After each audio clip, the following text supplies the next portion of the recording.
Hi, everyone. Hope you and your families are doing well. We've had quite a winter here, and I'm sure everyone is ready and excited for spring.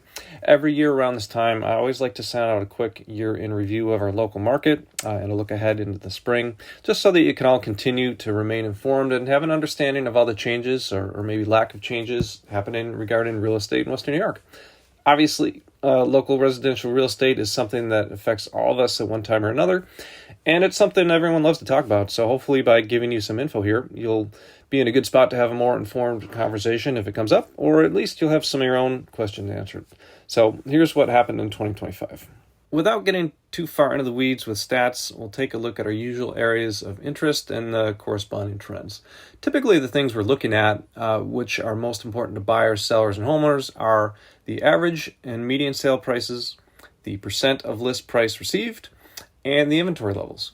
So these metrics really dictate what the market will feel like to anyone directly involved. Inventory levels.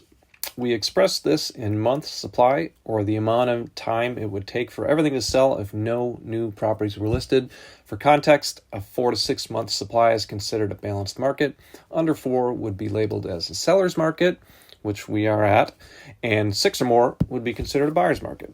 So we're holding firm at a 1.5 month supply, which is the same as 2024.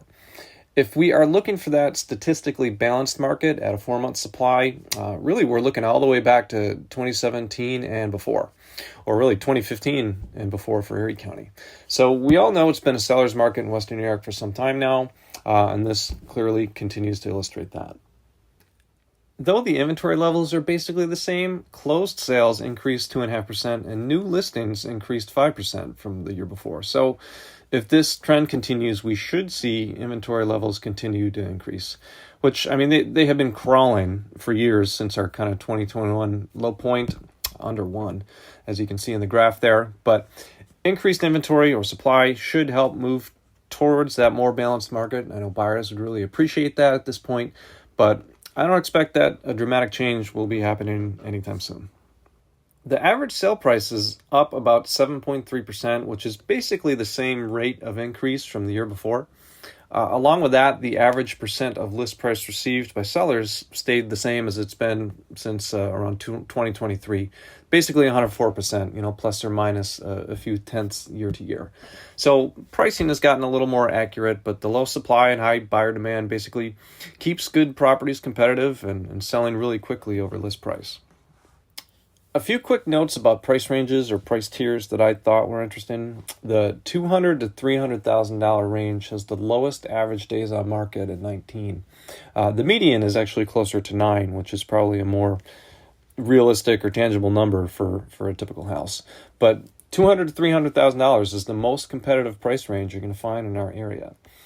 Interestingly, the highest days on market is actually properties under $100,000 at 49 days. There's just a limited buyer pool for properties in such condition that they're going to sell for less than $100,000. They're typically not livable or at a practical rehab level for your average home buyer or even a handy home buyer. And investors and flippers can only turn over so many properties so quickly given their resources. And if they're going to be under $100,000, not only are they probably going to be in rough shape, but they might not be in our favorite areas either. So you would think that the cheapest houses would sell the fastest, but that's just not how it works. Now, the $300K and up price range had the most closed sales and the strongest one-year change, up 17%. So looking back 2 years ago at the end of 2023, the $200,000 to $300,000 range was the dominant one. So this is a significant change. $300,000 to $400,000 in Western New York is just not what it used to be a few years ago, where those numbers were usually indicative of a very nice house in a nice area. Now that's often a starting point for kind of an average, quote, family house around our area. If I look back a few years ago, say, 10 years ago in 2016, if I had somebody buying a $350,000 house, that was usually a pretty nice house in a really good area, and it's just not the same anymore. So that's been a big change over the past few years. Our highest priced areas, if we're looking at Erie County, are the usual suspects, starting with Clarence, and then East Aurora, Elma, Orchard Park.